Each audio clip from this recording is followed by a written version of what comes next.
Hello，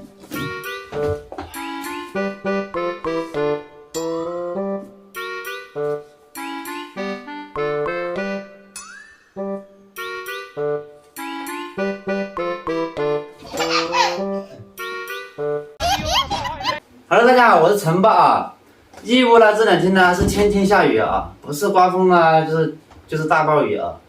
然后呢，今天早上呢还是大暴雨啊，那个雷啊打的是轰炸轰炸的，真是吓人啊。但是呢，现在呢大太阳又出来了啊，所以说呢这个天呐就跟脸是一样的，变得特别快呀。现在呢是下午的5点半啊，将近快6点了吧，但是也还没到6点啊。我和小晨晨吃完饭呢，现在准备出去摆摊了。今天出去摆摊呢，我不准备去之前那个位置了，因为呢现在还早啊，我觉得呢出去占个位置应该是可以占得到的，所以说呢我今天出去我准备去一个好一点的地方。那么先去什么地方呢？咱们先不说啊，在这里呢先给家人们卖一个关子。那么今天我换了一个位置摆摊之后，我的生意会不会好一点了啊？咱们呢就拭目以待。现在呢就出发了啊，走！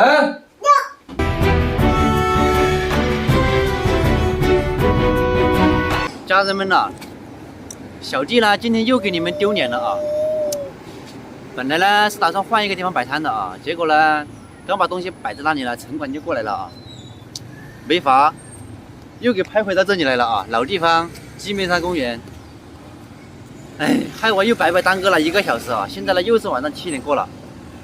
话不多说啊，咱们呢现在开始整了啊。这3个瓜呢是之前剩的啊，然后呢今天呢我觉得这3个瓜不够，所以说呢我又让老板给我送了1箱过来啊，送了1箱西瓜，西瓜比较好卖。这个老板呢，我估计他很讨厌我啊，每次呢送货呢就是1箱2箱的啊，我也不知道他够不够邮费啊，但是呢不管怎么说呢啊，他也始终是给我送过来了啊，在这里呢我也感谢这位西瓜老板的支持啊，合作愉快。人呢是没有平时的多。公园里面呢也是寥寥无几的几个人啊，可能呢是因为现在还早啊，天呢还没黑。但是呢，不管它有没有人啊，既然呢咱们来了之后呢，就把它摆出来，卖一点是一点，是吧？总比坐在家里面坐吃山空的好。好的，现在呢咱们开始摆摊了啊。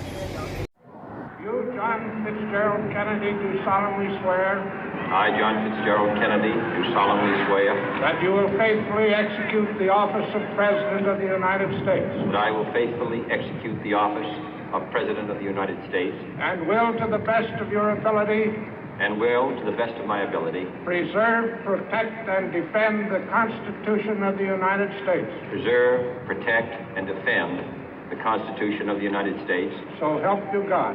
So help me God.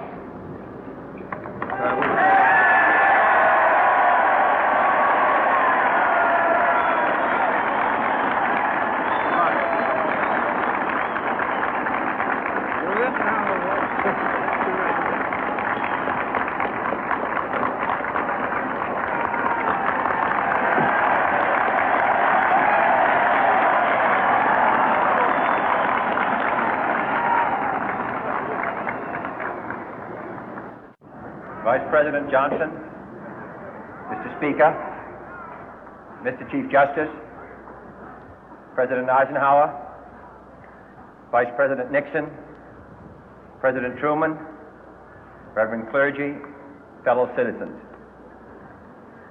We observe today not a victory of party, but a celebration of freedom, symbolizing an end as well as a beginning, signifying renewal as well as change. For I have sworn before you and Almighty God the same solemn oath our forebears prescribed nearly a century and 3/4 ago.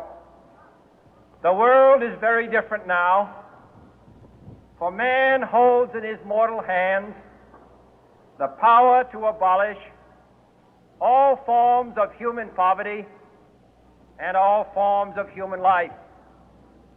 And yet the same revolutionary beliefs for which our forebears fought are still at issue around the globe. The belief that the rights of man come not from the generosity of the state, but from the hand of God. We dare not forget today that we are the heirs of that first revolution. Let the word go forth from this time and place to friend and foe alike that the torch has been passed to a new generation of Americans born in this century, tempered by war, disciplined by a hard and bitter peace, proud of our ancient heritage, and unwilling to witness or permit the slow undoing of those human rights to which this nation has always been committed and to which we are committed today at home and around the world.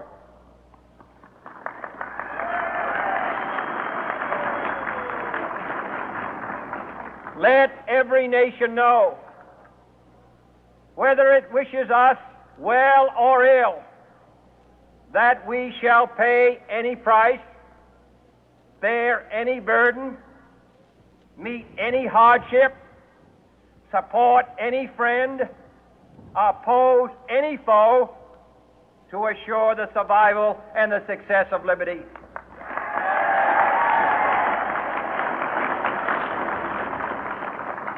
This much we pledge and more. To those old allies whose cultural and spiritual origins we share, we pledge the loyalty of faithful friends. United, there is little we cannot do in a host of cooperative ventures. Divided, there is little we can do, for we dare not meet a powerful challenge at odds and split asunder. To those new states whom we welcome to the ranks of the free, we pledge our word that one form of colonial control shall not have passed away, merely to be replaced by a far more iron tyranny. We shall not always expect to find them supporting our view, but we shall always hope to find them strongly supporting their own freedom, and to remember that in the past, those who foolishly sought power by riding the back of the tiger ended up inside.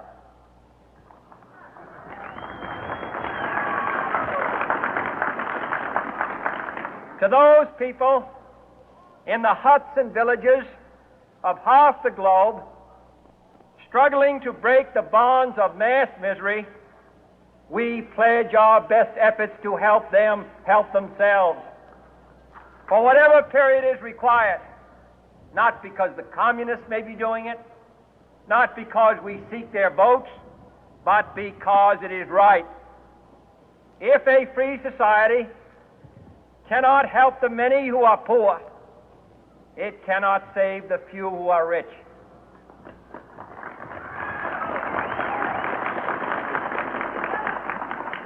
To our sister republics south of our border, we offer a special pledge to convert our good words into good deeds, in a new alliance for progress, to assist free men and free governments in casting off the chains of poverty. But this peaceful revolution of hope cannot become the prey of hostile powers.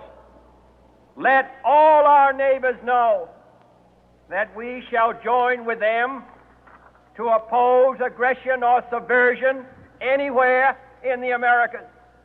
And let every other power know that this hemisphere intends to remain the master of its own house.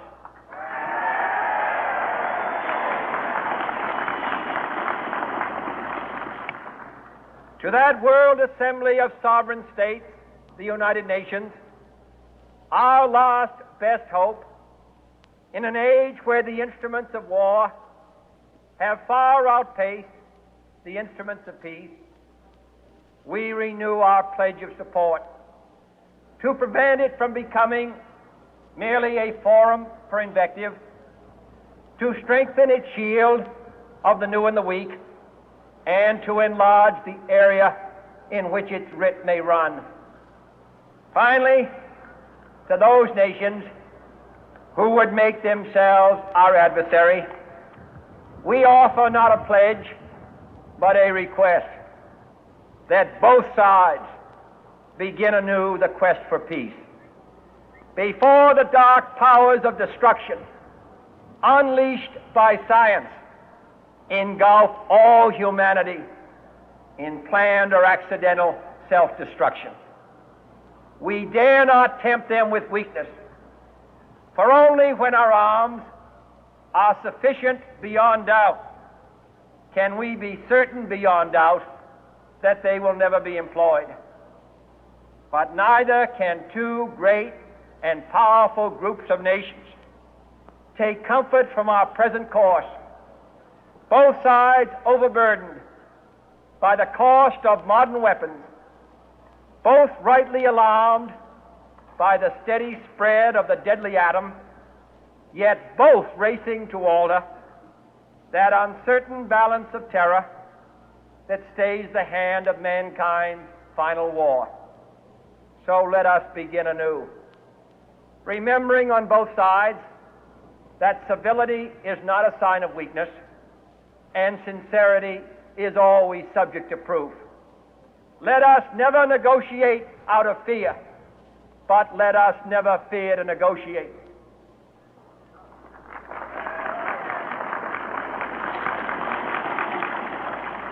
Let both sides explore what problems unite us, instead of belaboring those problems which divide us.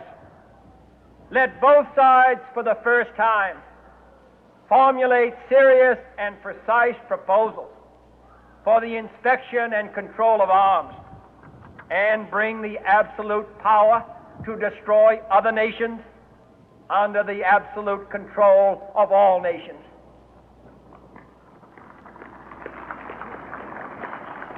Let both sides seek to invoke the wonders of science instead of its terrors.